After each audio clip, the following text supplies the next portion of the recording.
बच्चों स्टार्ट करेंगे हमारा second part.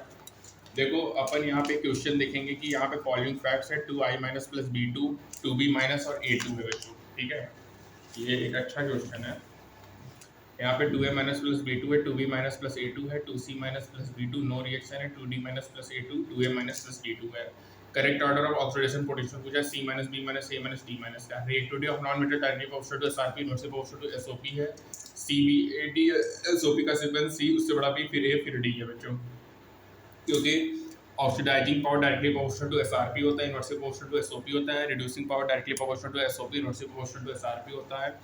Reactivity of metal directly proportional to SOP होगा, reactivity of non metal directly proportional to SRP होगा बच्चों। अब बात करेंगे Gibbs energy of cell reactions के बारे में।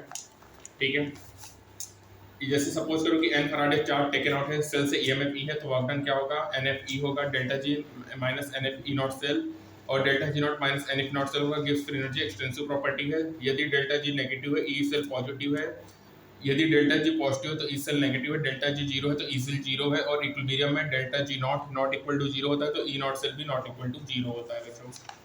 अब यहाँ पे स्टैंडर्ड इलेक्ट्रोड पोटेंशियल है डेनियल सेल का, और स्टैंडर्ड गिब्स एनर्जी पूछा है delta G not minus n F E not cell है minus n 2 into F into E not cell joule है। ठीक है, अब यहाँ पे कैलकुलेट करा standard EMF of the cell, fuel cell है बच्चों। ठीक है, butane plus 13/O2 4CO2 plus 5H2 होगा, एन 26 होगा, delta G minus n F E not cell होगा, E not cell plus 1.09 volt होगा। अब यहाँ पे अपन बात करेंगे नस्ट इक्वेशंस के बारे में बच्चों। ये अपन को रिलेशन देगा between electrode potential, EMF of cell और कंसंट्रेशन ऑफ इलेक्ट्रोलाइटिक सॉल्यूशंस। बच्चों यहाँ पे जो सबसे इंपॉर्टेंट है वही है E cell equal to E not cell minus 0.06/n log Q, ये होता है नस्ट इक्वेशन बच्चों। Is equal to E not cell minus 0.06/n log Q। जैसे क्वेश्चन फाइंड करने से 2Br minus plus Cl2 gas है तो क्वेश्चन क्या होगा, product upon reactant Cl minus 2 upon liquid नहीं लेंगे, एक्वस को लेंगे। ठीक है, एक्वस और गैस को, एक्वस को कंसंट्रेशन के टर्म में लिखते हैं। क्वेश्चन में एक्टिव मास रखी जाती है, गैसेस अपने एक्टिव मास पार्ट्स पर रेशियो के टर्म में रखते हैं बच्चों। ठीक है, और एक्वस वाले कंसंट्रेशन के टर्म से। अब यहाँ पे जो मेन फॉर्मूला वही है, E is equal to E not cell 0.06/n log Q। बच्चों during calculation of reaction question following, ठीक है, कंसंट्रेशन ऑफ मेटल 1 लेंगे, concentration of any specific present equal solution taken in mole per litre, और directly replaced होगा partial pressure से gas में के terms में। यहाँ से बच्चों E cell equal to 0.06/n log K equilibrium होगा बच्चों, ये भी एक इंपॉर्टेंट फॉर्मूला है। एक होता है बच्चों E cell equal to E not cell minus 0.06/n log Q, एक है बच्चों E cell equal to 0.06/n log K equilibrium. अब बच्चों डेल्टा जी नेगेटिव है तो ई नॉट सेल पॉजिटिव है, और के इक्विवेलेंट ग्रेटर देन 1 है, तो बच्चों जो ई नॉट सेल होगा वही के इक्विवेलेंट होगा। यदि ई नॉट सेल ग्रेटर देन 1 है तो के इक्विवेलेंट भी ग्रेटर देन 1 होगा बच्चों।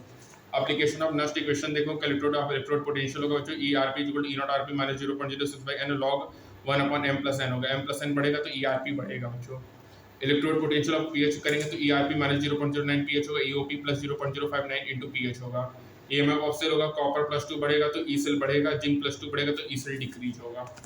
ठीक है, अब यहाँ पे स्टैंडर्ड ईएमएफ दिया बच्चों, ईएमएफ ऑफ डेनियल सेल होगा Zn प्लस 2 10 की पावर -3, कॉपर प्लस 2 10 की power -1 Q, Zn plus 3 upon copper plus 2 10 की पावर -2 n की value 2, E cell equal to E not cell minus 0.6/n log Q। ठीक है, यहाँ से ई सेल आ जाएगा 1.159 वोल्ट।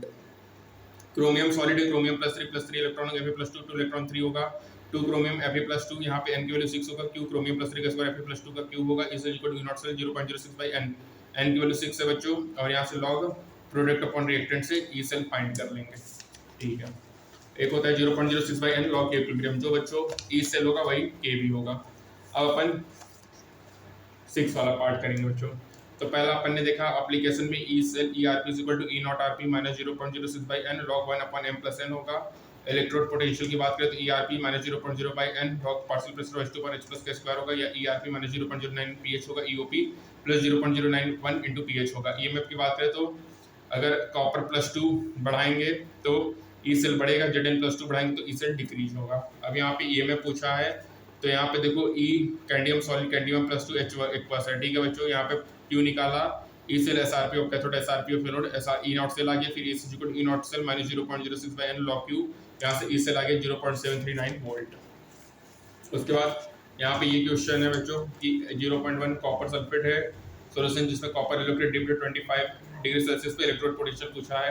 ठीक है, तो कॉपर प्लस टू कॉपर है, एक्ट कर रहा है कैथोड, हाफ सेल रिएक्शन होगा, Q 1 upon copper plus two 1/0.1 10 होगा, ERP E not RP minus 0.05 n log base 10 होगा 0.3 इंटू log बेस 10, यहाँ पे ERP होगा 0.31 वोल्ट होगा। Al प्लस 3 प्लस 3 इलेक्ट्रॉन होगा 1/n प्लस 3 होगा 100 होगा, n 3 होगा, ERP minus 1.6 minus 0.06 into log 100 होगा, माइनस 1.70 वोल्ट होगा।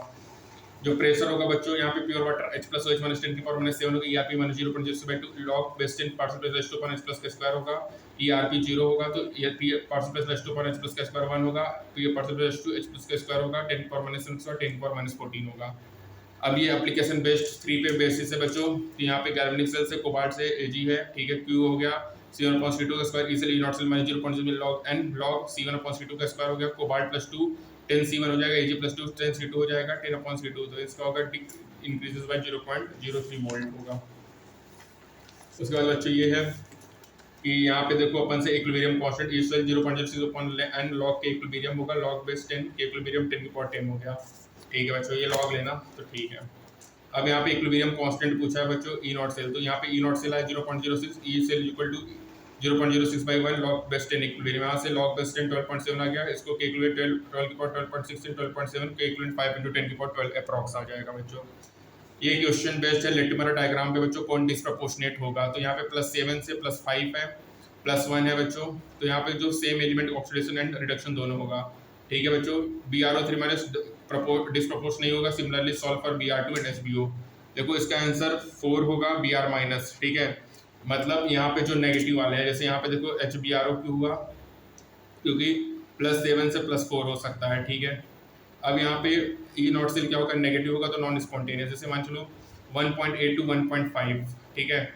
अब यहाँ पे करा तो नेगेटिव है, नॉन स्पॉन्टेनियस है, तो BrO3 माइनस डिस्प्रपोर्श नहीं होगा, ठीक है। लेकिन HbRO 1.5 और 1.59, तो बच्चों यहाँ पे तुम्हारा HbRO डिस्प्रपोर्शनेट हो जाएगा, ठीक है, जिसमें E नॉट सेल पॉजिटिव होगा, तो मतलब E नॉट सेल पॉजिटिव मतलब डेल्टा G नेगेटिव, तो वो डिस्प्रपोर्शनेट होगा, ठीक है।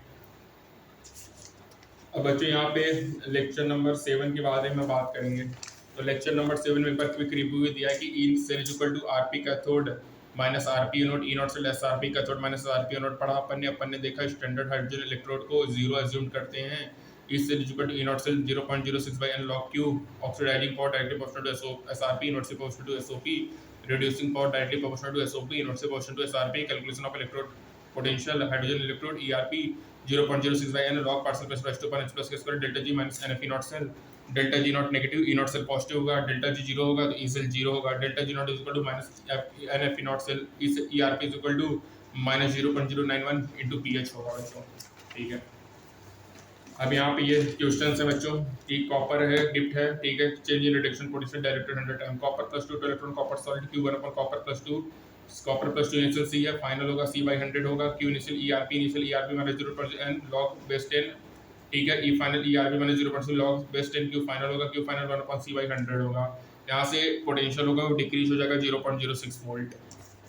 अच्छा ये वाला क्वेश्चन है Fe प्लस Fe इतना है स्टैंडर्ड में, ठीक है, Fe से Fe प्लस 2 हुआ बच्चों, तो यहाँ पे ऑक्सीडेशन हो रहा है, और Fe प्लस 3 से Fe प्लस 2, E से SRP of cathode minus RP of anode, यहाँ से ऑक्सीडेशन हो रहा है तो मतलब ये एनोड होगा। Fe प्लस 3 कितना है, Fe प्लस 3 है 0.77 माइनस 0.041, तो यहाँ पे तुम्हारा 1.212 वोल्ट हो जाएगा बच्चों। Fe प्लस 2 में कन्वर्ट होगा, Fe प्लस 3 Fe प्लस 2 में कन्वर्ट होगा, ठीक है। उसके बाद बच्चों यहाँ पे है जब दो हाफ सेल गिवन हो, potential of third half cell पूछा हो, तो ऐसे टाइप के क्वेश्चन को सॉल्व करेंगे। Gibbs energy constant, because Gibbs energy extensive property बच्चों। यहाँ पे Au प्लस 3 है, Au प्लस प्लस इतना पूछा है, तो फर्स्ट हाफ सेल में Au प्लस 3 3 इलेक्ट्रॉन निकाला Au, डेल्टा G1 N13 होगा। Second half cell Au plus electron Au delta G2 N21 होगा, Au plus 3 plus 2 electron Au plus delta N32 होगा। Third half cell is equal to first half cell minus second half cell होगा, delta G3 not is equal delta G1 not minus delta G not minus NF3 E3 not minus NF E naught, ये होगा minus E3 naught is equal to minus N1 E1 naught plus N2 E1 naught, E3 हो जाएगा N1 E1 not minus N2 E2 not upon N3, यहाँ से E3 हो जाएगा 1.225 volt.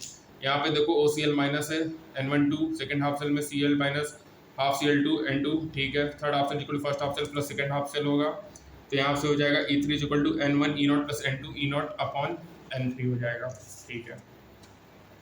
अब बात करेंगे कंसंट्रेशन सेल्स के बारे में। तो ऐसा सेल गैल्वेनिक सेल जिसमें दो इक्विवेलेंट हाफ सेल होंगे, सेम मटेरियल का, उसमें difference in concentration of pressure of gases electrode हो, ऐसे सेल्स में बच्चों एनोड और कैथोड सेल होंगे और ई नॉट सेल 0 होगा। यहाँ पे ईआरपी क्या होगा, ई सेल होगा 0.059/2 log C1/C2² P2/P1। यदि P1 P2 बराबर है तो ई सेल 0.09 log 2 C2/C1 होगा, C2 ग्रेटर देन C1 होगा तो ई नॉट सेल पॉजिटिव होगा, सेल स्पॉन्टेनियस होगा। यदि C1 C2 बराबर है तो E not cell equal to 0.059 log P1/P2 होगा। यदि P1 ग्रेटर देन P2 होगा तो ई सेल पॉजिटिव होगा, सेल स्पॉन्टेनियस होगा। ये केवल वैलिड होगा हाइड्रोजन इलेक्ट्रोड के लिए। तो कंसंट्रेशन में C2/C1 होगा और प्रेशर में P1/P2 होगा बच्चों, ठीक है। हाइड्रोजन इलेक्ट्रोड क्वेश्चन के में फार्मूला अप्लाई करो, ठीक है।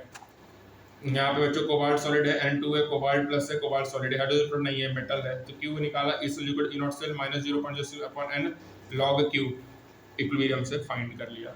तो बच्चों कंसंट्रेशन से ई नॉट सेल 0 होगा, E cell equal to E not cell 0.06/n log C2/C1 या E cell equal to E not cell -0.06/n log P1/P2, ठीक है बच्चों। अब बच्चों बात करेंगे लेक्चर 8 में। लेक्चर 8 में बच्चों एक इंपॉर्टेंट बात है कि यदि इलेक्ट्रोलाइट ऑफ दो हाफ सेल कनेक्टेड होंगे इंटरनली सॉल्ट ब्रिज से, और कभी कभी क्या होता है कि बच्चों दोनों इलेक्ट्रोड होते हैं वो डिप होते हैं सेम इलेक्ट्रोलिटिक सॉल्यूशंस में, और उस केसेस में अपन को सॉल्ट ब्रिज की रिक्वायरमेंट नहीं होती है। तो बच्चों सॉल्ट ब्रिज की रिक्वायरमेंट कब नहीं होगी, जब दोनों इलेक्ट्रोड डिप होंगे सेम इलेक्ट्रोलाइट सॉल्यूशंस में, उस केसेस में अपन को सॉल्ट ब्रिज की रिक्वायरमेंट नहीं है, ठीक है। अब बात करेंगे रिवर्सिबल सेल्स के बारे में। तो रिवर्सिबल सेल ऐसे सेल होंगे जो कि केमिकली रिएक्शंस आर रिवर्स होंगे applying external EMF in opposite directions, उसको अपन रिवर्सिबल सेल्स कहेंगे, ठीक है। और ई एक्सटर्नल ग्रेटर देन 1.1 वोल्ट होगा तो सेल रिएक्शन रिवर्स होगा, इक्वल होंगे तो इक्विलिब्रियम होगा, ठीक है। अब बच्चों यहाँ एक्सटर्नल लेस देन 1.1 है, इलेक्ट्रॉन फ्लो करेगा जिंक टू कॉपर और करंट फ्लो करेगा copper two zinc. Zinc dissolve होगा एनोड में, कॉपर डिपॉजिट होगा कैथोड में। जब एक्सटर्नल 1.1 वोल्ट हो तो करंट फ्लो होगा, ईएमएफ डिफाइन होता है, कोई भी फ्लो ऑफ करंट नहीं होगा, इलेक्ट्रॉन करंट, कोई भी केमिकल रिएक्शन नहीं होगा। यदि एक्सटर्नल ग्रेटर देन 1.1 हो, इलेक्ट्रॉन फ्लो करेगा कॉपर जिंक, करंट फ्लो करेगा zinc to copper, zinc deposit होगा जिंक इलेक्ट्रोड में, कॉपर डिपॉजिट होगा कॉपर इलेक्ट्रोड में।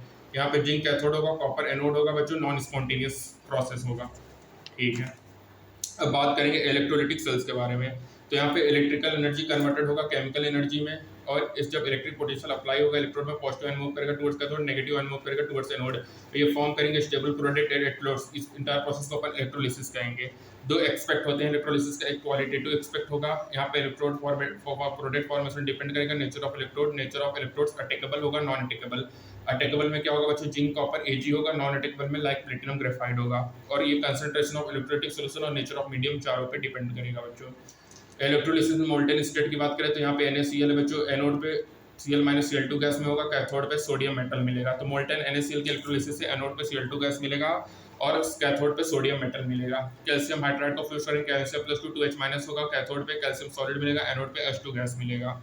तो बच्चों याद रखना, मोल्टन कैल्शियम हाइड्राइड के इलेक्ट्रोलिसिस से एनोड पे H2 गैस मिलेगा, कैथोड पे कैल्शियम सॉलिड मिलेगा, ठीक है। उसके बाद बच्चों यहाँ पे इलेक्ट्रोलिसिस इन एक्वा सॉल्यूशन है, कैथोड पे कैटायन और H2O from left to right tendency reduced increases होगा, एनायन पे एनोड पे एनायन H2O, ठीक है। ऑक्सीडेशन रिडक्शन H2O, एनोड पे H2O का ऑक्सीडेशन होगा, O2 में कन्वर्ट होगा, कैथोड पे रिडक्शन होगा तो H2 गैस में कन्वर्ट होगा। इलेक्ट्रोलाइसिस के दौरान बच्चों कैथोड पर S ब्लॉक का मेटल लाइन हो और S ब्लॉक का मेटल लाइन हो और H2O को प्रेफरेंस मिलेगा, ठीक है। मतलब S ब्लॉक का मेटल आयन हो या P ब्लॉक का एल्युमिनियम +3, D ब्लॉक का Mn+2 हो तो प्रेफरेंस पानी को मिलेगा, क्योंकि वाटर का SRP इनसे ज़्यादा होगा कैथोड पर, ठीक है। एनोड पे तो CBI, पानी से ज़्यादा CBI को प्रेफरेंस मिलेगा, ठीक है। SO4 - H2O CBI। Nitrite ion को ऑक्सीडेशन इलेक्ट्रोलिसिस से पॉसिबल नहीं है।